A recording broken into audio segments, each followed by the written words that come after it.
का तुम्ही कधी असा हेड मसाज केलेला आहे का? जर केला नसेल तर एकदा नक्की करून बघा. मी आधी सर्व केसांना तेल लावून घेतलेलं आहे. आपल्याला जितकं लावायचं तितकं लावायचं, कमी किंवा जास्त. त्यानंतर डोक्यावरती छान सर्क्युलर पद्धतीने मसाज करायचा आहे. त्यानंतर कानाच्या मागे 3 वेळा तुम्हाला खालून वरती चोळायचं. वरती हात गेल्यावरती प्रेशर पॉईंटने दाबायचा. पुन्हा खाली आल्यावरती दाबायचा. त्यानंतर कानाच्या पुढच्या बाजूला सुद्धा तसंच चोळायचं. कान मस्त छान असं मध्ये सेंटरला फोल्ड करून हे करायचं. पुन्हा पुढच्या बाजूला चोळायचं. याने ना तुम्हाला खूप छान असं रिलॅक्स होईल. त्यानंतर मागच्या बाजूला केस वरती करून घ्यायचे आणि मानेपासून वरच्या बाजूला केसांच्या साईडला व्हिडिओमध्ये दाखवल्याप्रमाणे मसाज करायचा.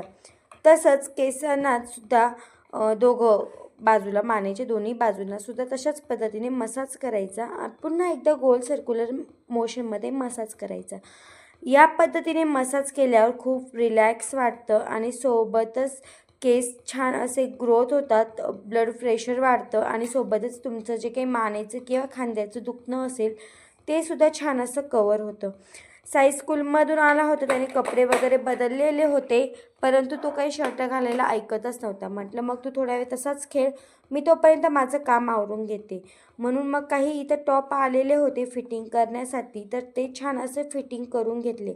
तुम्हालाही रिकाम्या वेळेत असले काही कामं करायला आवडतात का? मला कमेंटमध्ये नक्की सांगा. मी पार्लरचे आणि सोबतच हे सुद्धा टीचिंगचे कामं करत असते. घरातले कामं झाले तर आपण काहीतरी करत असलो तर 2 पैसेही मिळतात आणि आपला वेळसुद्धा चालला जातो आणि रिकाम्या गोष्टी आपल्या डोक्यात येत नाही. म्हणून मला हे सगळं काही करायला आवडतं. मग ते ब्लाऊज शिवणं असो किंवा मग फेशियलचे वगैरे मेकअपचे कस्टमर असो किंवा मग वॅक्सिंगचे वगैरे असो, ते कुठलेही कस्टमर असले तरी पण, जेणेकरून 2 पैसे मिळतो, आपला वेळ त्याच्यात जातो आणि सगळ्यात मेन गोष्ट म्हणजे आपल्याला नको त्या गोष्टींचं टेन्शन येत नाही, नको त्या गोष्टीसुद्धा डोक्यात येत नाही. व्हिडिओ कसा वाटला मला कमेंटमध्ये नक्की सांगा.